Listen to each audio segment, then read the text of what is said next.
नमस्कार दोस्तों, मैं हूं दिनेश के वोरा। बहुत बहुत स्वागत है वर्ल्ड न्यूज़ के इस कार्यक्रम के अंदर। दोस्तों, वर्ल्ड व्यू के बाद ये प्रोग्राम आता है वर्ल्ड न्यूज़, जो कि आपका फेवरेट प्रोग्राम है।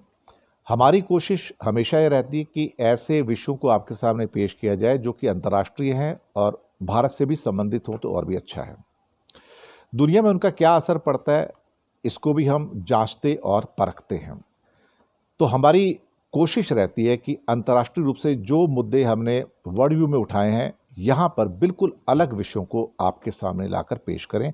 अनलेस कि कोई एक ऐसा मुद्दा हो जो कि बहुत ज़्यादा इंपॉर्टेंट हो और आप तक पहुँचाना ज़रूरी है, तो उसको हम दोनों प्रोग्राम में शामिल कर लेते हैं। आज जिस विषय के ऊपर हम बात करने जा रहे हैं, उसमें ईरान ने ट्रंप के गजा प्लान को एक फूलिश यानी कि मूर्खतापूर्ण प्लान बताया है और सपोर्ट करने से इनकार कर दिया है। ईरान ही नहीं बल्कि सारा गल्फ ही देखा जाए तो पूरा का पूरा वो उसको इनकार कर रहा है। दूसरा ये है कि बांग्लादेश ने चीन से एक ऐसा समझौता किया है कि जो अधिकतर वहाँ पर जो मरीज भारत में कलकत्ता में इलाज कराने के लिए आते थे प्रतिदिन, अब उनको शिफ्ट किया जा रहा है इलाज के लिए चीन में।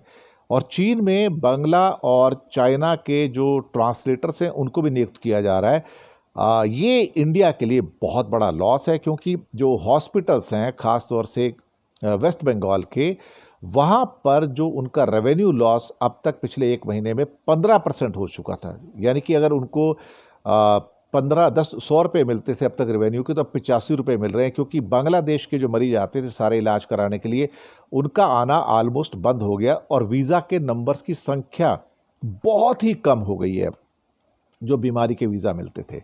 इसके अलावा कतर के अमीर जो हैं वो भारत आए हुए हैं। ये मुझे लगता है कि एक सबसे महत्वपूर्ण खबर है, क्योंकि कतर से ही करीब 7-8 जो हमारे नेवल पर्सन थे जिनको मौत की सज़ा दी गई थी, उनको छुड़ाने में मोदी कामयाब हो गए थे।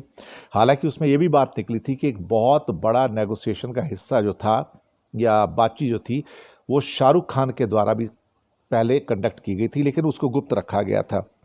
ये तभी की बात है जब शाहरुख खान किसी फुटबॉल मैचेस के सिलसिले में कतर में थे, लेकिन कहने को शायद भारत सरकार ने उनकी मदद ली थी, क्योंकि कतर के अमीर के खास तौर से शाहरुख खान के साथ जो पर्सनल संबंध है उनका शायद भारत सरकार ने उपयोग किया था। इसलिए अगर आप पाएंगे कि जो खास तौर से अंधभक्तों की जो ट्रोल आर्मी है, वो अधिकतर शाहरुख खान के खिलाफ उनका जो टिरेड होता है बहुत कम होता है, या फिर सलमान खान के खिलाफ ही उनका टिरेड कम होता है, क्योंकि दोनों के साथ मोदी जी की जो दोस्ती है ना, वो उसके कारण उनकी ट्रोलिंग थोड़ी कम मात्रा में होती है। इसके बाद ट्रम्प ने ये कहा है कि जो यूक्रेन वॉर है वो यूज़लेस वॉर है, इसको जारी रखने से कोई फ़ायदा नहीं, इसको ख़त्म हो जाना चाहिए। और एक बड़ी खबर नेपाल से निकल के आ रही है। नेपाल की खबर यह है कि नेपाल के एक छात्रा ने बल्कि कहा जाए तो सुसाइड किया कलिंगा यूनिवर्सिटी के अंदर। अब ये बहुत बड़ा डिप्लोमेटिक इशू बन गया है।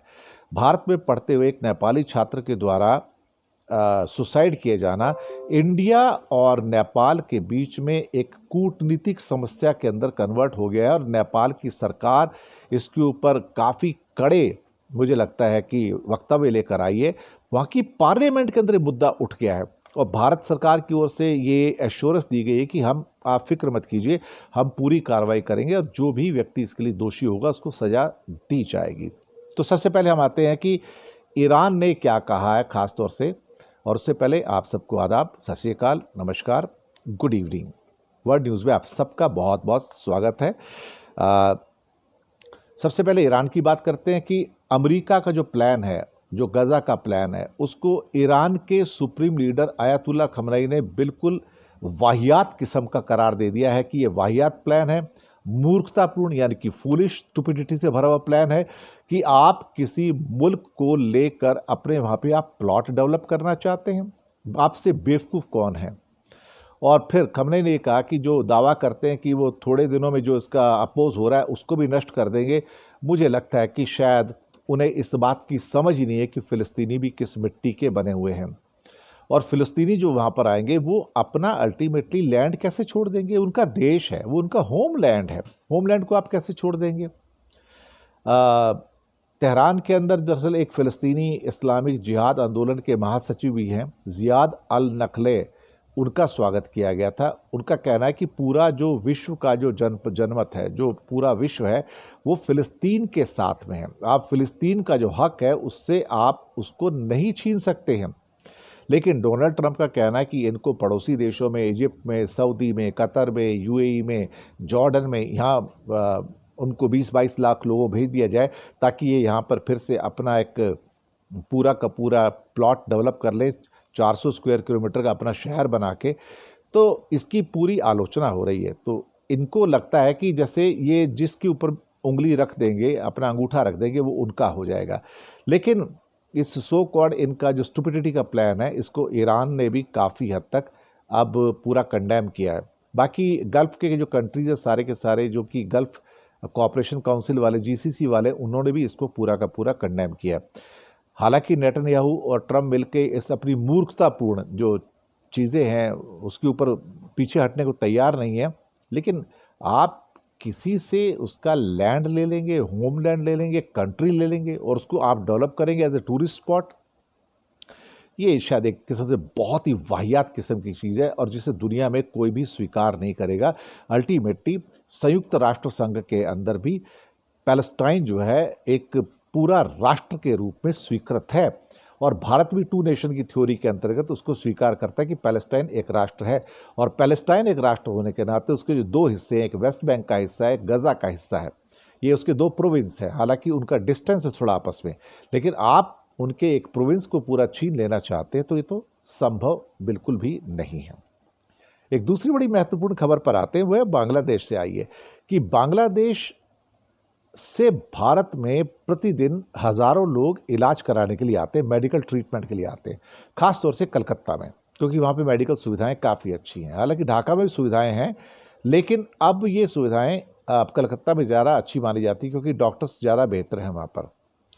लेकिन अब उनका नया ठिकाना मुझे लगता है चीन बनने जा रहा है और वहाँ पर चाइना के अंदर कुछ जो मेडिकल कॉलेजेस हैं उनको फिक्स कर दिया गया है। और पहले बांग्लादेश के करीब 10,000 मरीज इलाज के लिए कलकत्ता आते थे, तो साल में करीब करीब 1.25 लाख लोग जो थे बांग्लादेश से इलाज के लिए आते थे। तो 10,000 का मतलब ये हो कि हर दिन 300-400 लोग जो वो बांग्लादेश से इंडिया में इलाज कराने के लिए आते थे। लेकिन अब ये गिरावट इतनी ज़्यादा हो गई है कि वीज़ा ही नहीं अब इशू हो रहे हैं और इससे त्रिपुरा के हॉस्पिटल्स में और कोलकाता के हॉस्पिटल्स में 10 से 15% का जो रेवेन्यू है लॉस हो चुका है। चाइना का जो यूनान प्रोविंस है, वहाँ के 3 बड़े हॉस्पिटल्स को बांग्लादेश के पेशेंट्स को ट्रीट करने के लिए रखा गया है। इसमें एक है यूनान का People's hospital, Kunming medical university और एक चाइनीज़ मेडिकल साइंस एकेडमी का फुवाई यूनान हॉस्पिटल। 3 हॉस्पिटल को फिक्स कर दिया है और उन्हें आराम से वीज़ा दिया जाएगा उसके लिए। और चाइना और बांग्लादेश के बीच में बातचीत भी हो गई है, साथ पे ट्रांसलेटर्स दे दिए गए हैं कि वो ट्रांसलेट करेंगे, जो बांग्ला को चाइनीज़ में कन्वर्ट करेंगे और उनका इलाज होगा।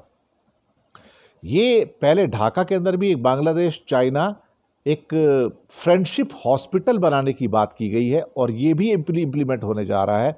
इसको लेके चाइना ने बांग्लादेश की सरकार से एक प्रपोजल मांगा है कि हम चाइना और बांग्लादेश का मिक्स करके एक बड़ा large scale world class hospital हम ढाका में बनाएंगे जहां लोग इलाज कराने के लिए वहीं पर आ जाए। और ये मुझे लगता है, बांग्लादेश ने पहले आरोप लगाया था कि भारत ने मरीजों के लिए वीज़ा एप्लीकेशन को खारिज करना शुरू कर दिया है। रिकॉर्ड के मुताबिक हर साल करीब 12 लाख बांग्लादेशी मरीज भारत आते हैं, लेकिन 12 लाख की संख्या ज़्यादा है मुझे लगता है। अब उनमें से बहुत सारे लोग सिंगापुर, कुआलालंपुर और बैंकॉक जाने लगे इलाज के लिए, कई और देशों में जा रहे हैं। लेकिन अभी जहां पहले रोज़ 7,000 लोग भारत का हिस्सा, क्योंकि बिजनेस वीज़ा भी तो रहते हैं, 7,000 लोग पहले हर दिन भारत का वीज़ा लेते थे, अब सिर्फ 500 लोग टोटल मिला के वीज़ा की एप्लीकेशन दे रहे हैं। और तो और भारत पर आलू और प्याज की जो पूर्ण निर्भरता थी उसको भी अब कम करने की बात हो गई है कि अब वो आलू और प्याज दूसरे कंट्री से इंपोर्ट करना चाहते हैं।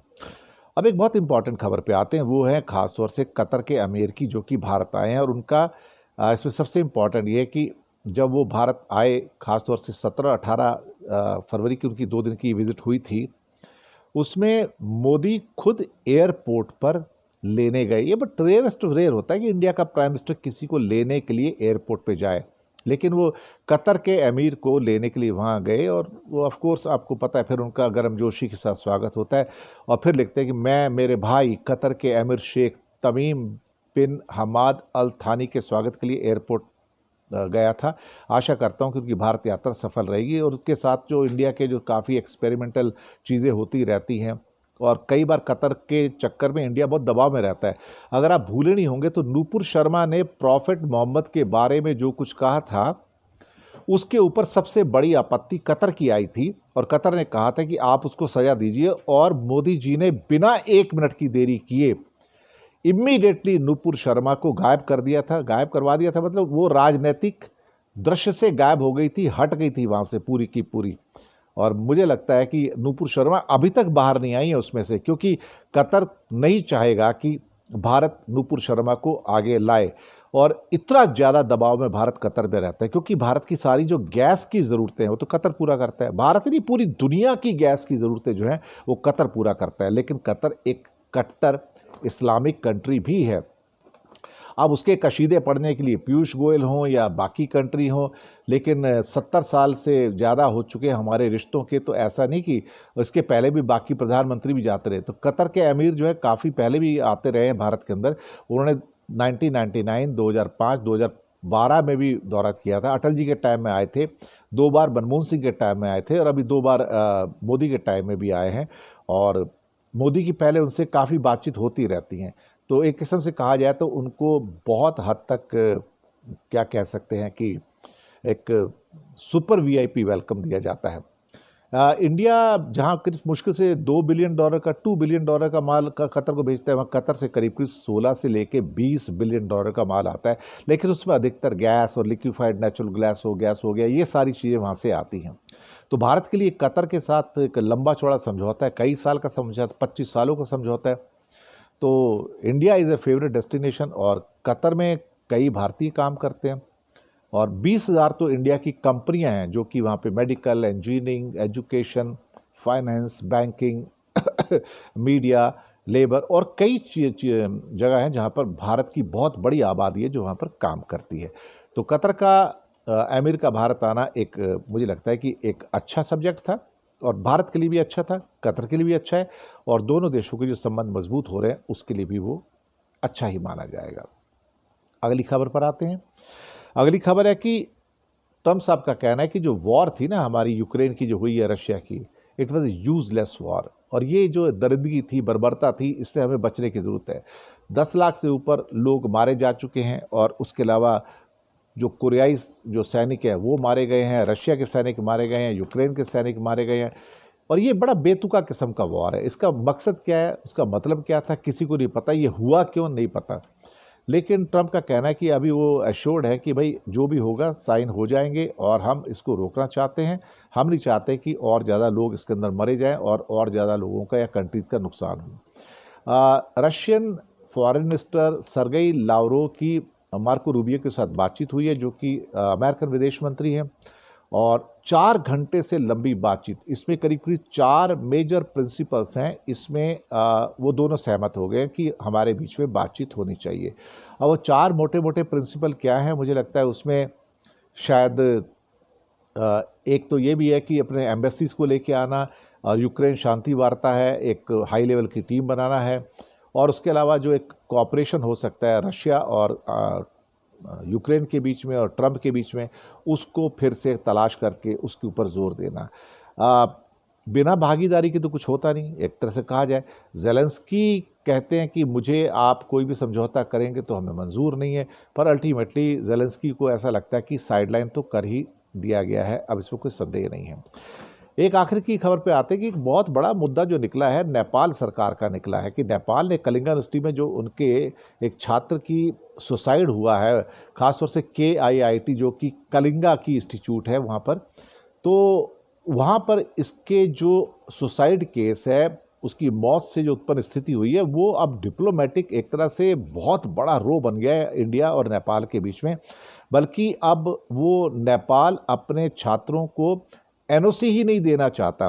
Kalinga institute of industrial technology में बीटेक की तृतीय वर्ष की एक छात्रा थी, प्रकृति लमसल, 20 साल की थी। उसका शव हॉस्टल के कमरे से 16 फरवरी को बरामद हुआ। कहा जा रहा है कि उसने सुसाइड किया, लेकिन उसके पीछे हरासमेंट है। सुसाइड के पीछे जो कुछ भारतीय छात्र थे, जो मेल स्टूडेंट थे, उन्होंने उनको हैरास किया और वो हैरास से इतनी ज़्यादा तंग हो गई कि उसने वहाँ पर सुसाइड कर लिया। ये खबर मतलब जैसे हमें प्रेस के अंदर बताया जा रहा है। अब अंदर का मामला क्या है हम नहीं कह सकते, लेकिन धीरे धीरे ये खबर निकलकर एक नॉर्मल सुसाइड केस से निकलकर दो देशों के बीच में गतिरोध पैदा करने वाला मुद्दा बन गई है और नेपाल की संसद में प्राकृतिक लमसल का मुद्दा उठ गया और वहाँ पर उनका कहना था कि भारत के साथ बातचीत की जाए और ये आप हमारे स्टूडेंट्स के सेफ गार्ड करने के लिए कोई भी कोशिश नहीं कर पा रहे हैं। लेकिन अब भारत ने भी इस हीट को महसूस किया कि नेपाल के साथ हमारे संबंध खराब हो सकते हैं और उन्होंने कहा कि सभी जो आवश्यक कदम है उठाएंगे और हम लगातार जो इसकी इन्वेस्टिगेशन है टॉप लेवल पे कर रहे हैं। उसमें नेपाल को बिल्कुल भी फिक्रमंद होने की ज़रूरत नहीं है। जो भी इसमें शामिल होगा उसको हिरासत में भेजा जाएगा, केस चलेगा, सज़ा मिलेगी। और सुनने में आया कि एक वो छात्र जिसने कि हरास किया था उसके खिलाफ आपराधिक मुकदमा दर्ज करके उसे हिरासत में लेकर जेल में भेज दिया गया है। इसके अलावा जो KIIT के जो कलिंगा इंस्टीट्यूट के सुरक्षा गार्ड्स वगैरह थे या जो उनके एडमिनिस्ट्रेशन के लोग थे, उनके खिलाफ भी कार्रवाई करने की बातचीत चल रही है कि उन्हें भी बख्शा नहीं जाएगा, क्योंकि यहाँ पे अब दो देशों के बीच में एक डिप्लोमेटिक रो का मामला आ गया, डिप्लोमेटिक मामला बन गया है। तो दोस्तों ये थी हमारी आज की वर्ल्ड न्यूज़ के अंदर पेशकश। उम्मीद है आपको पसंद आई होगी। आपकी फीडबैक तो लगातार आती रहती है, आपके कमेंट्स भी आते हैं और मेरी आपसे गुजारिश है कि आप कमेंट्स भेजा कीजिए। अब हमारी कोशिश तो रहती है कि लाइव प्रोग्राम करें, लेकिन कई बार ऐसा होता है कि मैं जब उसको कर नहीं पाता हूं तो हम आपके सामने रिकॉर्डेड वर्जन लेके आते हैं, जो कि प्रोग्राम के समय से बस थोड़ा सा पहले रिकॉर्ड किया जाता है ताकि आप तक जो प्रोग्राम्स हैं वो पहुंचते रहें। तो फीडबैक देते रहिएगा और हाँ, हमारे चैनल को ज़रूर सब्सक्राइब कीजिएगा, क्योंकि बहुत सारे लोग आते हैं चैनल को सब्सक्राइब नहीं करते हैं। तो इसी के साथ आपसे आगे लेंगे और शुक्रिया अदा करेंगे जितने भी लोग हमारे साथ जुड़े हैं इस प्रोग्राम को देखने के लिए। तो मिलते हैं अगले प्रोग्राम में बहुत जल्दी। मैं दिनेश के वोरा आपसे विदा लेता हूँ और शुक्रिया अदा करता हूँ आप सबका। तो मिलते हैं अगले कार्यक्रम में कुछ समय के बाद। Good night.